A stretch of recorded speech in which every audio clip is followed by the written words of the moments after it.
Mencintai yang bukan milik kita itu hanya akan menyisakan luka. Lagian buat apa juga memaksakan terus bersama, padahal udah jelas kalau dia bukanlah jawabannya. Bukankah titik tertinggi mencintai adalah melepaskan? Mungkin dengan melepaskannya pergi, kamu bisa menemukan cinta baru yang mungkin bisa membawamu pulang ke rumah yang selama ini kamu cari. Tetap semangat buat kamu yang lagi berjuang. Selamat nonton dan selamat beristirahat.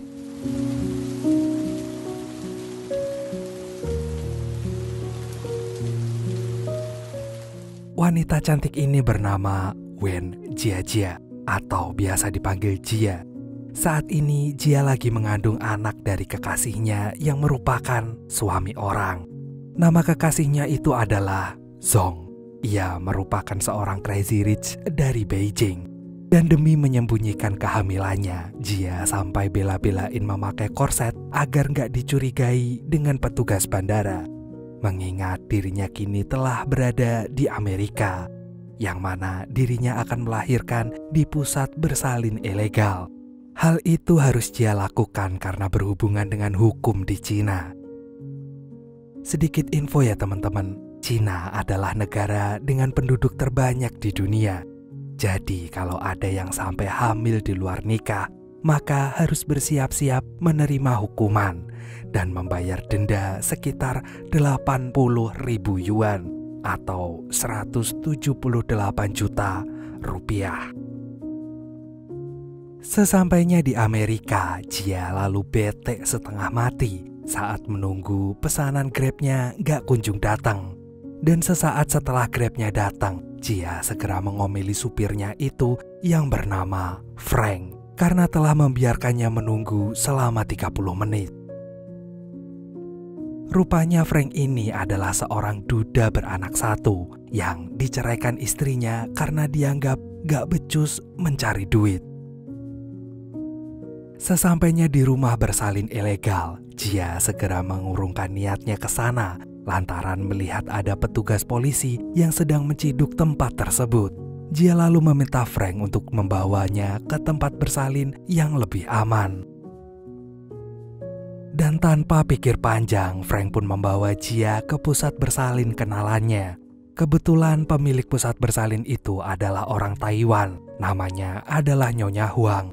Nyonya Huang kemudian memberitahu Jia tentang aturan tinggal di rumah itu. Dan Jia nggak perlu khawatir tentang makan, karena akan mendapat makan 3 kali sehari dengan harga sewa bulanan yang sangat terjangkau bagi kantong Jia. Secara Jia memiliki kartu kredit yang unlimited miliknya Zong. Namun begitu melihat kamarnya sempit dan gak ada kamar mandi di dalam, Jia pun langsung ngomel. Ia detik itu juga meminta Nyonya Huang agar menyediakan kamar yang luas.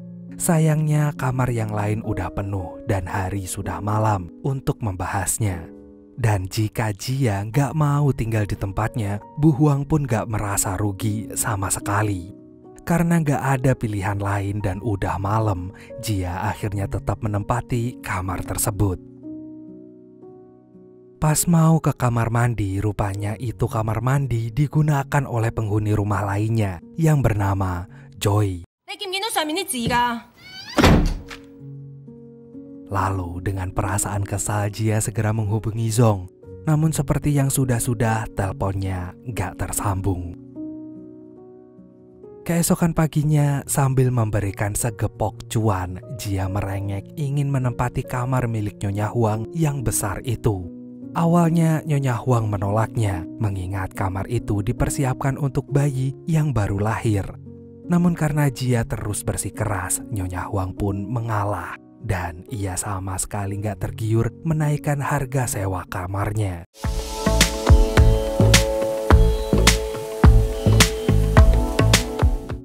Selain itu, Jia request agar besok-besok Nyonya Huang memasak makanan seafood favoritnya, yaitu kepiting Alaska. Lantaran gak mau memperpanjang cerita, Nyonya Huang segera mengiyakan permintaan Jia yang tampak terlihat seperti ratu itu. Setelah itu, sambil ditemani Frank, Jia pergi menemui dokter kandungan yang paling mahal, yang juga bisa berbahasa Mandarin. Sewaktu Jia kesulitan mengisi formulir yang full bahasa Inggris, Frank pun dengan cekatan membantu Jia mengisikan formulirnya tanpa mengalami kendala sedikit pun.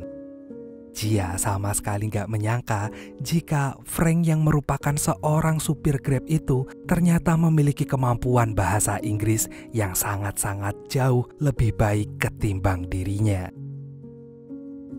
Dan sepulangnya dari klinik, Jia kaget bukan main saat melihat Joy ternyata memiliki kekasih seorang bule yang sangat tampan. Frank,嗰個男人邊個啊？係佢 BB 嘅爸爸。嚇？嗰個女人邊個嚟啊？個 BB 爸爸嘅女朋友。嚇？ Malamnya di ruang tengah, Jia bergabung bersama Joy dan Moon yang sedang asik menonton sebuah film percintaan. Dengan santainya, Jia membeberkan spoiler dari film itu. Padahal Joy udah memperingati Jia untuk menutup mulutnya. Gak terima disuruh diam, Jia lantas menghina Joy yang menurutnya adalah wanita gampangan. Di mana Joy lihai berbahasa Inggris karena menggoda seorang bule. Mendengar itu, Joy pun langsung.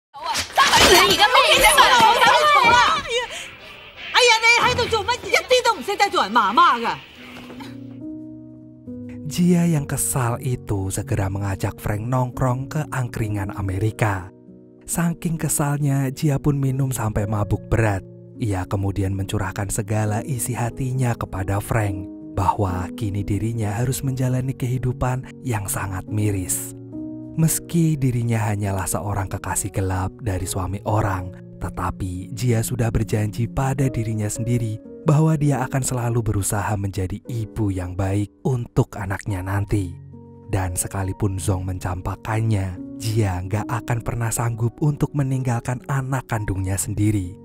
Karena bagaimanapun anaknya itu telah menjadi alasan Jia untuk terus bertahan melewati satu persatu terpaan badai.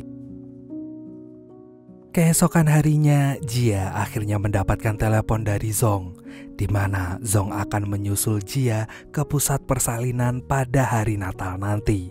Zong sama sekali nggak keberatan jika Jia menghambur-hamburkan uangnya sampai ludes.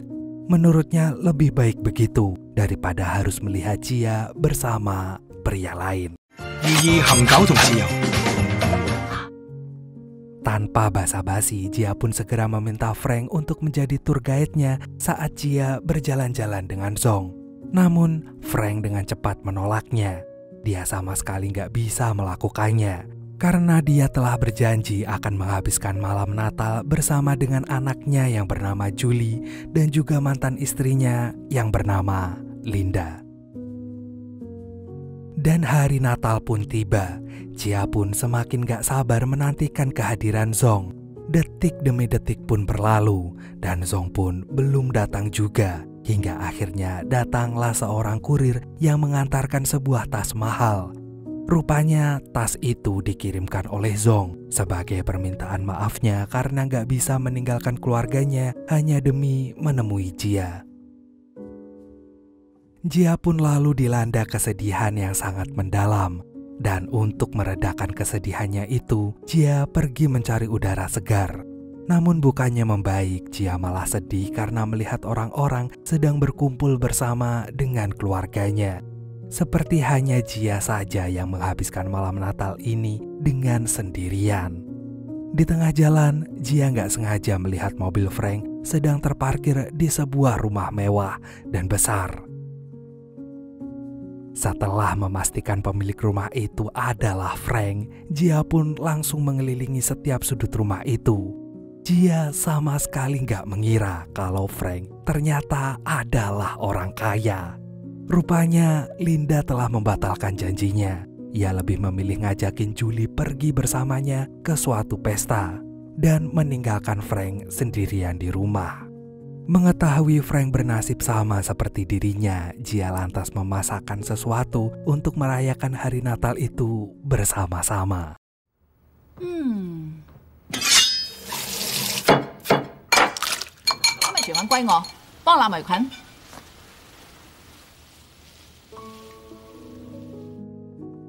Seusai menyantap masakan Jia, Frank pun cerita kalau mantan istrinya itu adalah seorang manajer di sebuah perusahaan farmasi. Mereka pindah ke Amerika karena Julie merasa nggak cocok dengan sistem pendidikan yang ada di Cina. Mengingat pendapatan Linda jauh lebih besar daripada dirinya, Frank pun lantas berhenti dari kerjaannya sebagai dokter. Ia kemudian memilih untuk fokus merawat dan menjaga Julie aja. Bagi Linda, Frank adalah pria yang membosankan, gak romantis, dan gak becus dalam mencari duit. Untuk itulah rumah tangga mereka pun harus berakhir. Dan sekarang Linda sudah memiliki calon suami yang baru. Di sela-sela obrolan itu, Frank mendapat telepon dari Linda, yang rupanya asma Julie kambuh dan Linda lupa bawa obatnya. Setelah memberikan obat pada Julie, Frank tahu kalau anaknya itu sedang pura-pura sakit. Julie beralasan kalau dirinya sedang dilanda kebosanan yang sangat luar biasa saat menghabiskan waktu bersama ibunya dan juga teman-teman ibunya yang sama sekali nggak Julie kenal. Frank lalu mengantarkan Jia ke sebuah hotel. Setelah itu, Jia mengajak Frank dan Julie untuk bersama-sama menyaksikan kembang api di balkon kamar yang udah Jia pesan itu. Wah, Paginya ketika kembali ke pusat persalinan, Jia kaget begitu mendapati Joy akan melahirkan. Dengan panik, Jia pun menelpon 911 untuk meminta pertolongan. Namun karena Jia nggak bisa bahasa Inggris, Jia pun nggak bisa berkata apa-apa dan dengan cepat Jia pun langsung. After the tone, please record your message.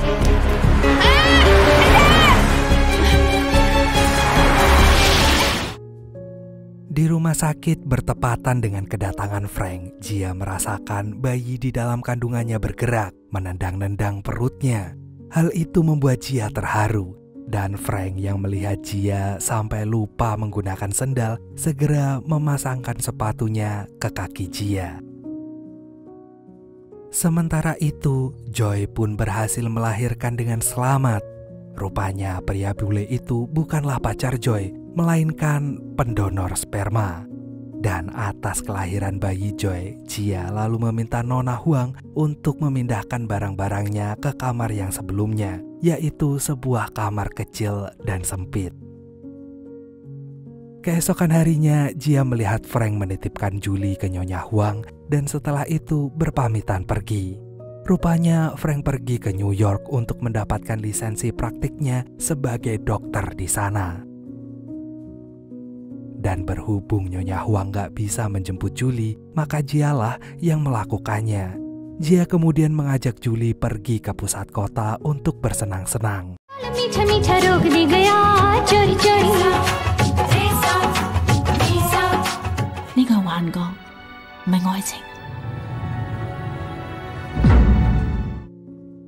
Setelah itu dengan sangat serius Jia mengajak Julie pergi ke New York.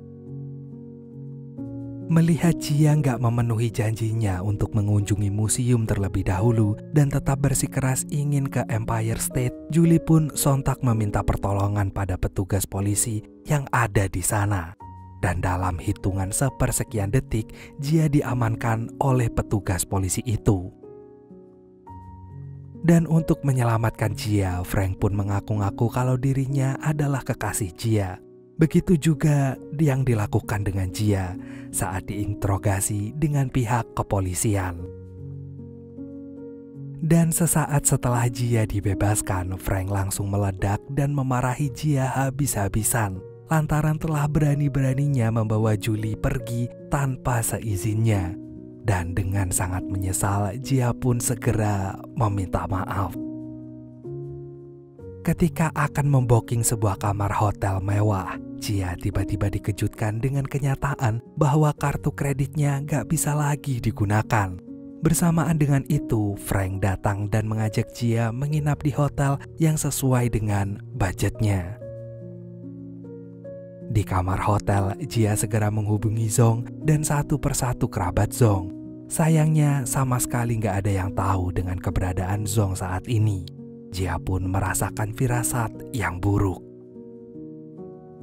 Sepulangnya dari New York, Jia mendapat kabar dari istri Zong bahwa saat ini Zong sedang mendekam di dalam penjara atas tuduhan penipuan. Dan mulai detik itu Jia sama sekali nggak punya sepeser pun uang. Dan sejak saat itu kehidupan Jia berubah 180 derajat. Jia kemudian membantu pekerjaan rumah Nyonya Huang. Bahkan Jia sampai harus menjualkan semua tas mahal pemberian dari Zong demi mengumpulkan biaya untuk persalinannya nanti. Malamnya dengan berat hati Nyonya Huang ngasih tahu ke Jia bahwa dia akan fokus merawat anaknya yang sedang hamil 4 bulan. Dan sebagai gantinya Jia pun akan dirawat oleh Frank. Besoknya Jia langsung menemui Frank. Rupanya pagi itu Frank disuruh Linda untuk mengembalikan gaun pernikahannya di butik. Iya, esok harinya Linda akan menikah dengan seorang bule. Mendengar itu Jia pun lantas mengikuti Frank pergi ke butik. Di butik, Frank dan Jia langsung disambut hangat oleh perancang busananya yang mengira Frank dan Jia adalah sepasang kekasih yang akan menikah. Jia lalu memanfaatkan momen itu untuk mencoba mengenakan sebuah gaun pengantin. Dan setelah berhasil memakai gaun, Jia pun berfoto bersama dengan Frank. Keesokan harinya di hari pernikahan Linda, Jia tiba-tiba saja datang menggandeng tangan Frank. Ia kemudian memanas-manasi Linda dengan mengatakan bahwa dirinya adalah kekasihnya Frank. Setelah itu, Jia dan Frank berdansa bersama. Dan di tengah dansa itu, Jia tiba-tiba saja jatuh tak sadarkan diri. Frank dengan cepat melarikan Jia ke rumah sakit. Jia yang setengah sadar meminta Frank agar bisa lahiran secara normal. Karena Jia sama sekali nggak sanggup bila harus membayar biaya lahiran secara sesar. Meskipun Jia sempat koma selama 3 hari, alhamdulillahnya proses persalinan Jia berjalan dengan lancar. Jia akhirnya lahiran secara sesar. Dan semua biaya lahiran Jia ditanggung oleh Frank. Selama koma, Frank gak pernah sekalipun ninggalin Jia. Dan setelah Jia sadar pun, Frank tetap merawatnya dengan sangat telaten. Seperti seorang suami yang Jia idam-idamkan selama ini.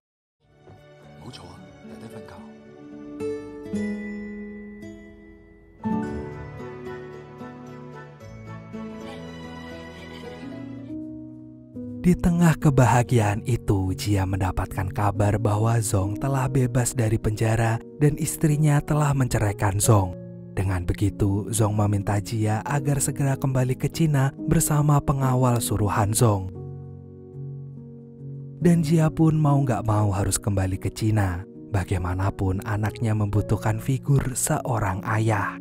Ketika berpamitan dengan Frank, Jia menyerahkan uang biaya persalinannya waktu itu kepada Frank. Namun dengan cepat, Frank menolaknya. Jia lalu berterima kasih sebanyak-banyaknya untuk semua kebaikan yang telah Frank lakukan selama ini kepada dirinya. Dan mereka pun berpisah. Kini semua kebersamaan Frank dan Jia hanyalah menjadi sebuah kenangan. 最好嘅男人。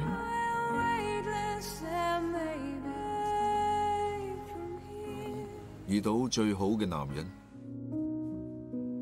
Dan meski Jia kembali bersama Zong, Jia tersadar bahwa dirinya sudah tidak memiliki lagi perasaan terhadap Zong.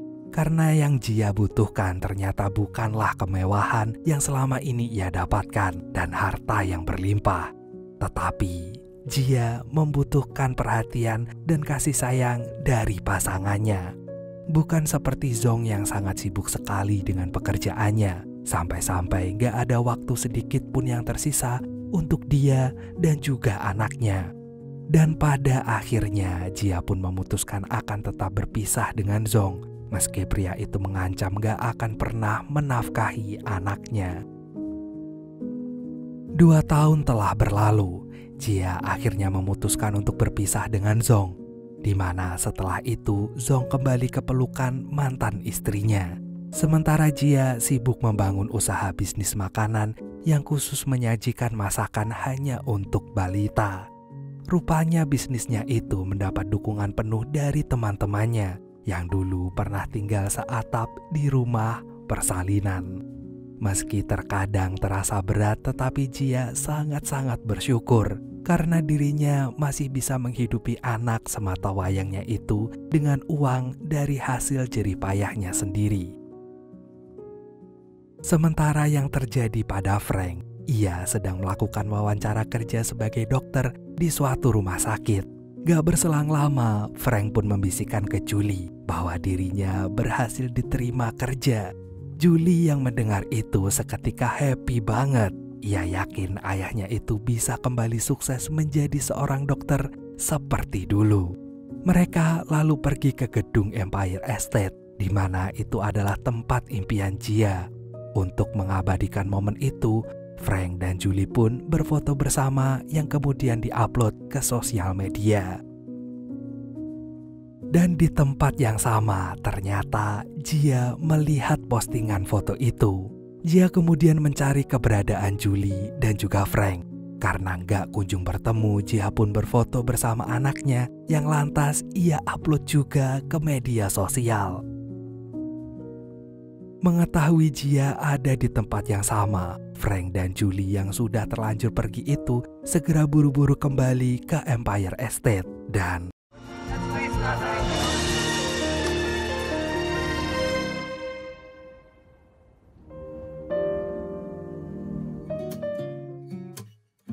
akhirnya setelah berhasil ketemu, Frank dan Jia pun saling mengungkapkan perasaan mereka satu sama lain, di mana mereka ternyata masih menyimpan cinta yang sama besarnya. Dan mulai detik itu, Frank berjanji bahwa dia akan senantiasa berada di sisi Jia selamanya. Maybe it's something in the water, or maybe we just hit the end of the road. Right now it doesn't even matter. It's too late not to let it go. And that's why I wish you the best and say goodbye. You start to get dressed and then we cry, 'cause we both know it's gonna hurt, but not as much as this does. We had a good run, don't say we didn't. I was your first love, and you were my first one. Cheers to all the memories, the venom and the remedies, yeah.